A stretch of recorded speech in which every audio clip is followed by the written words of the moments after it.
आखिर iron heart ने सिर्फ एक लाइन बोलकर इतने लोगों को नाराज क्यों कर दिया? आपको क्या लगता है टोनी स्टार्क बन पाता अगर वो बिलियनर नहीं होता? बात कड़वी है पर दुनिया ऐसे ही चलती है। टोनी स्टार्क ने इसे एक गुफा के अंदर बनाया था, कचरों के टुकड़ों से बनाया।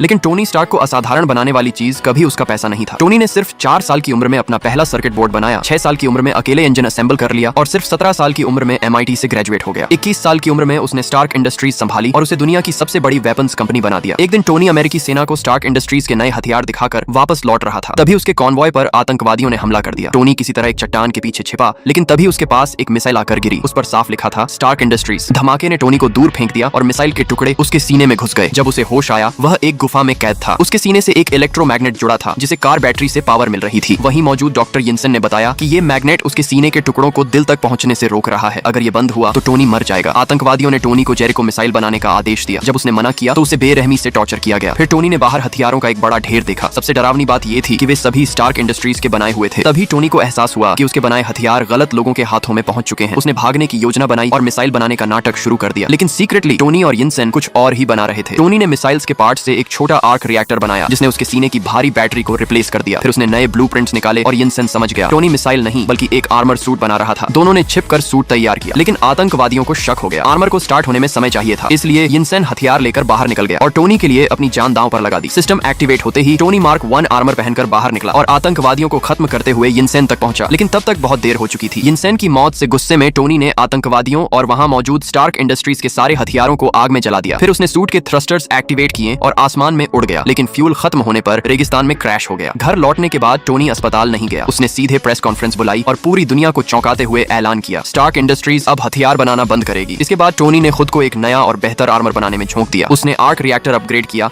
और फ्लाइट सिस्टम पर लगातार काम किया। पहली कोशिश में वह सीधे दीवार से टकराया, लेकिन दूसरी कोशिश में आखिरकार उड़ने में कामयाब रहा। कई इंप्रूवमेंट्स के बाद उसने मार्क 2 तैयार किया और उसमें अपने AI असिस्टेंट जार्विस को इंटीग्रेट किया। लेकिन हाई एल्टीट्यूड टेस्ट के दौरान फ्रीजिंग टेम्परेचर की वजह से सूट पर बर्फ जम गई और उसका सिस्टम लगभग बंद हो गया। आखिरी पल में टोनी ने एयर ब्रेक्स खोलकर बर्फ तोड़ी और सूट को संभाल लिया। लैब में लौटकर उसने आर्मर को गोल्ड टाइटेनियम अलॉय से रीडिजाइन किया, जो हल्का, मजबूत और फ्रीजिंग के खिलाफ बेहतर था। और सूट के रंग के लिए उसने अपने पिता की क्लासिक कार से इंस्पिरेशन ली, रेड और गोल्ड। और इसी के साथ जन्म हुआ उस आइकॉनिक आर्मर